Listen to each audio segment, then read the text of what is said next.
Thank you, thank you, thank you, thank you. Thank you so much. So, where is Jonathan Ross? I saw in another video, I will put that video in the description, where we were told that he had internal bleeding and was rushed to the hospital after the incident. But according to his neighbor, that wasn't true. He came straight home, packed up, and left. He came straight home, packed up, and left. I used to play cops and robbers, and I remember being on the scene of an incident. I happened to have had the privilege of being the sergeant at that time, and an officer was involved in an officer-involved shooting. I had to take his weapon away. I had to take him to go do a PP sample and make sure nothing was in his blood or urine that shouldn't be there. He had to fill out a statement. I had to fill out a use of force statement. All of the above. There was nowhere in the SOP that said go home. Also, after Mr. Jonathan Ross discharged his weapon and unalived someone, the first thing that I heard out of his mouth from the videos that I saw was F.D. F.D. doesn't sound like, hey, my life was in danger. For someone whose life is in danger, the next words out of their mouth would have been, did you see that? I almost got ran over. I almost got unalived. They would be hysterical. His words happen to be effing. I don't know. Maybe that's the way he expressed himself when he's about to get unalive. Also, when I used to play cops and robbers, the training that I took, have you ever heard of something called the fatal funnel? The fatal funnel is what law enforcement officers are trained to stay away from. Stay out of the way of the fatal funnel. The fatal funnel is any doorway opening where something could be aimed at you that could unalive you. You don't step right in front of a door. You don't know what's behind that door. Don't step right in front of a window. You don't know what's behind. And check this out. Don't step in front of a vehicle. You know why? Because that vehicle could possibly unalive you. Okay, it's like literally going to a swamp, standing in front of an alligator and getting mad at the alligator or unaliving the alligator because the alligator is approaching to bite you. The alligator is in the alligator's habitat. The alligator didn't invite you over there. You took yourself over there. Okay? So, that's my thoughts on that. I am Sergeant Major of Peace, and this is Transforming Trending, where I like to take trending topics and give a motivational thought behind it. But before I do, from one former LEO, and thank you for your service. Thank all LEOs for your service. Thank you for your service. I don't know your history, Mr. Jonathan Roth. I don't know if you've always been a good LEO or a bad LEO, but for the times you did protect and serve the right way, thank you for that. But still hold yourself responsible and accountable for the things that you did not do the right way. I did not always do things the right way. And I did not always do things the wrong way. We are human. We all do the best that we can. But I believe all of us deserve appreciation for protecting and serving, whether you're LEO or not. Okay, but I got some questions. I always have some questions. I have some questions for Mr. Ross. Mr. Ross, can you walk me through your actions immediately after the use of force, step by step, and explain why you chose to leave the scene rather than secure it? What specific threat was present at the exact moment you discharged each round, and how did that threat change as the situation unfolded? At what point did you determine the scene was no longer active, and what factors led you to disengage instead of rendering aid or awaiting responding units? Which training modules or use of force standards were you relying on when you made the decision to discharge your weapon? Why did you not immediately notify local law enforcement or federal supervisor before leaving the area? When did you first realize you were no longer in compliance with standard post-incident procedures, if at all? Did you consider how your actions after the incident would be perceived by investigators, prosecutors, or the public? What was your rationale for not surrendering your service weapon at the earliest opportunity? At any point after the incident, did you believe your actions might not meet the legal standard for justified force? Looking back now, can you identify any decision you made after the incident that violated your training, even if you believed the initial use of force was justified? Let me ask you something, and don't answer it fast. Let it sit. If you knew you were right, would you run?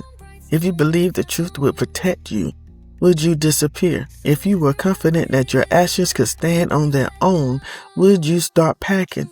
Because here's what I've learned in this life, and I've learned it the hard way. Innocence doesn't rush. Truth doesn't scramble. Clarity doesn't hide. Fear does, and when fear shows up, it doesn't announce itself. It moves quietly, quickly, deliberately. So I'm not asking a complicated question today. I'm asking a simple one. Why do innocent people stay and guilty people hurry to leave? There's always a moment after the moment. Not the incident, not the action, not the flash of chaos. I'm talking about what comes next. What you do when the noise fades, when the adrenaline settles, when the story hasn't been written yet. That's the moment that tells the truth, because words come later, statements come later, spin comes later, but behavior speaks first, and behavior doesn't lie. When people believe they acted justly, they stand still. They say, look at everything, check every angle, ask every question, but when someone knows the light will expose them, they start looking for shadows, not because someone told them to, but because their conscience already did, and that's what people miss. Fear isn't about getting caught. Fear is about already knowing. Here's where people get uncomfortable, because this isn't just about one person, one incident, one headline. This is about a pattern we've seen over and over and over again. When accountability approaches, some people don't lean in. They pull away. They violate their own training, own procedures, their own rules, not accidentally, instinctively, because deep down they know something isn't right. And here's the part nobody wants to say out loud. You don't flee from justice unless you've already judged yourself. You don't disappear unless you know the story won't defend you. And you don't rush to escape unless staying feels more dangerous than leaving. That's not politics, that's psychology. So I ask it again, not louder, not angrier, clearer. If everything was justified, why leave? If everything was righteous, why vanish? If everything was lawful, why run? Silence answers questions people refuse to. Let's talk about power for a moment, because power doesn't just reveal character, it tests it. Power removes excuses. It removes pressure. It removes "I didn't know." When you hold authority, your actions carry weight before anyone else says a word. And when the power is mishandled, the first instinct is rarely accountability. It's preservation. Protect the image, protect the narrative, protect yourself. But here's the truth. Power doesn't make you right, and it doesn't make you immune. It only magnifies who you already are. And when that reflection is ugly, running feels safer than facing it. But safety isn't the same as innocence. Now let me bring this home, because this isn't just about headlines. This is about all of us. Every one of us has had a moment we didn't handle well, a decision we rushed, a reaction we regret, a line we crossed. The difference between growth and destruction isn't perfection, it's presence. Do you stay and face what you did, or do you flee and let your fear define you? Because running doesn't erase the moment, it brands it. And avoidance doesn't protect your future, it handcuffs it. Here's what nobody prepares you for. At some point, your actions write your introduction. Not the one you want, the one you earn. Every article, every retelling, every memory, they all start the same way. Not with your intentions, not with your explanations, but with what you did. And once that story is written, you don't get to edit it. You get to decide whether you stood in the truth or sprinted away from it. Legacy isn't built later. It's built immediately after the moment that mattered. Some people hear accountability and think punishment, but accountability isn't cruelty, it's clarity. Clarity protects communities. Clarity protects families. Clarity protects the future. Without it, power rots. Trust erodes. Truth becomes optional. And when truth becomes optional, everyone pays. So let me leave you with this. When the truth shows up, stay. When questions come, stay. When the story isn't flattering, stay. Because the truth doesn't need a head start. Innocence doesn't sprint. Justice doesn't hide, and accountability doesn't destroy character.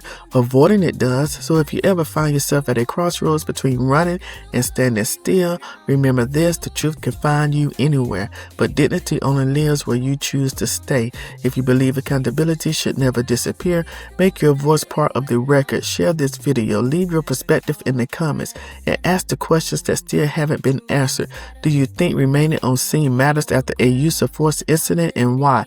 Your engagement helps keep attention on transparency, justice, and public trust. Stay informed, stay engaged, and don't let silence replace accountability. To the MESPs, my emotional support people, always take care of your mental hygiene. I love you. I appreciate you. I thank God for you. Lead with love, serve with strength, rest in truth. Thank you. Yeah. ass up, drums tight. Asking loud, asking right. Where you at? If you stand on truth, you don't run now. If you're clean in heart, you don't duck sounds. Lights on bright, still no one found. So we asking real slow, where you at now? If you're sure in soul, you don't fade out. If you're built on right, you don't break ground. Justice don't chase, it just waits around. So we asking one thing, where you at now? Power in your hands, pressure on your chest. Moment hit hard, then you chose what's next. Ain't about noise, ain't about hype. It's what you do when the cameras ain't bright. Training say pause, protocol say stay. Truth don't sprint, it don't run away. City asks questions, streets feel the loss. Still calling one name, Jonathan Ross.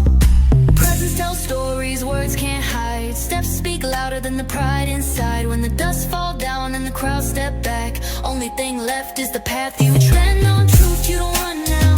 If you're clean in heart, you don't duck sounds. Lights on bright, still no one found. So we asking real slow, where you at now? If you're sure in soul, you don't fade out. If you're built on right, you don't break ground. Justice don't chase, it just waits around. So we asking one thing, where you at now? Snare, talk, brass, answer, boom, boom. Truth don't scatter, stand firm, hold ground. Accountability, got a sound that's bigger than names, bigger than fame. It's how you carry weight when you hold a badge or chain. When choice hit quick and the moment tight, do you face that dawn or avoid that light? History long, memory strong. Stories don't bend, they move right on. Every step echo, every move count. Can't erase tracks once they hit the ground. If you stand on truth, you don't run now. Don't run. If you're clean in heart, you don't duck sounds. Stand up. Lights on bright, still no one found. So we asking real clear, where you at now? Truth don't need speed, don't need a head start. Justice moves slow, but it hit the heart. When the noise died down and the echoes cross, we still asking steady, where you at? Stay when it's heavy, stand when it's hard. Truth don't run, it just is.